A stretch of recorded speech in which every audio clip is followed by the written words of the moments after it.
хүчээр энэ салбарынхаа хоёр том яам нийлсэн байж байгаа. Манай шинэ бүтцээр тэгэхээр энэ одоо хоёр том бодлогыг одоо уян хатан байдлаар аваад явах ийм одоо бас залуу хүний ирч хүчээр ажиллана баха гэд номтой хоёр дарагта сайдтай амжилт хүсэж байна.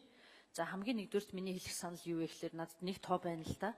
2015 оны 6 дугаар сард одоо яг хөдөлмөрийн биржид ажилгүй гэж бүртгэгдсэн иргэд 32 мянга. 16 оны яг жилийн дараах бүртгэлээр 42 мянга гэдэг энэ дэндүү одоо бодит амьдралаас тасархаа ийм тоо байгаа. Тэгэхээр хамгийн ихэнд та салбарынхаа энэ ажилгүй иргэдийн болоод салбарынхаа одоо харьяалах асуудлын хүрээний бүх статистикийг үнэн болгооч. Бүх тоо өнөөдөр амьдралаас тасархаа худлаа явж байна. Сонгуулийн үеэр Сүхбаатар дүүрэг, Багнуур дүүргийн иргэдтэй уулзаад явж хахад уулзсан хүн болгон ажилгүй байсан. Тэгэхээр нөгөө биржид бүртгэлтэй гэдгээр энэ тоог даваад явах нь цаашид өнөөдөр бодит нөхцөл байдлыг гаргаж ирэхэд бол одоо хангалттай биш байна. Нэгдүгээр санал энэ байна. За хоёрдугаар санал нь юу вэ гэхээр хууль эрх зүйн орчноо багцаар нь сайжруулах асуудал дээр сая та бас өөрөө нэлээд одоо бодиттой саналуудыг өмнө өөрийнхөө санаачилж ирсэн хуулиудынхаа талаар ярьлаа. Энэ чиглэлээр үнэхээр цогцоор нь сайжруулах шаардлагатай байгаамаа. Энийг одоо онцгойлон анхарч нийгмийн бодлогын байнгын хороотойгоо хамтраад ингээд ажиллах байхаа гэж ингэж бодож байна. За 3 дугаарт нь нийгмийн одоо бодлогыг барьж явах салбарын хувьд бол яг нийгэмтэйгээ холбогдох, иргэдтэйгээ холбогдох нэг том чухал асуудал бол би иргэний нийгэм төрийн бус байгууллагуудын үйл ажиллагааг дэмжих үйл ажиллагааг танаа яамны асуудал гэж ингэж бодож байгаамаа.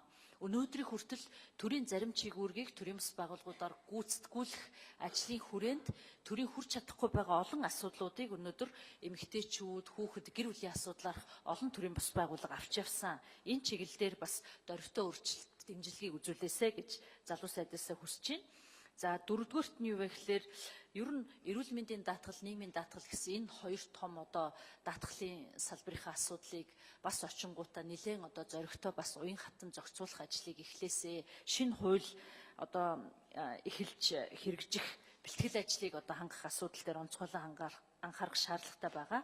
За хамгийн сүүлд нь гадаадд ажиллаж байгаа хүмүүсийнхээ эрх ашигыг хамгаалах чиглэлээр бас нэлээд одоо Солонгос улсад хэрэгжүүлж байгаа туршлагыг бусад улс орнуудад одоо хэрэгжүүлж нийгмийн даатгалын шимчгэлийг нь төлөх, банкны үйлчилгээ үзүүлэх, зээлийн үйлчилгээнд хамрагдах гэд олон хүсэлтүүд бол гардыг байлээ. Энэ чиглэлээр бас нэлээд анхааралтай хандаасаа гэж ингэж хүсэж байна. Тэгээд энэ том одоо салбар дээр явах хоёр бодлого бол хамгийн нэгдүгээрт нь манай намын мөрийн хөтөлбөрийн зорилт болох ажлын байртай орлоготой байгаа иргэдийг дэмжих замаар иргэдийнхээ ядуурлыг бууруулах, өнөөдрийн хүнд байдлыг сайжруулах асуудал байгаа. Хоёрдугаарт нь халамжийн үйлчилгээ. Тэгэхээр халамжийн үйлчилгээ эзэндээ очиосоо гэдэг асуудал маш чухал байгаа. Хавтгааруулсан халамжийн бодлого биш. Хөгжлийн бэрхшээлтэй иргэдээ яах юм? Олон хүүхэдтэй одоо гэр бүлээ яах юм? Өрх толгойлсон гэр бүлээ яах юм? За дээрэс нь өнөөдөр бас иргэдээс тусгаалan санал тавьж байгаа. 2 ихэр хүүхэдтэй, түүнээс дээш ихэр хүүхэдтэй гэдэг ингээд ер нь одоо халамжийнхаа бодлогодоо стандартын шинжлэх байдлаар нэлээд одоо өөрчлөлтүүдийг гаргах ийм одоо захиалга бас нийгэмд байгааг таныг анхаараасаа гэж бодож байна. Амжилт хүсье. Баярлалаа. За, үгүй.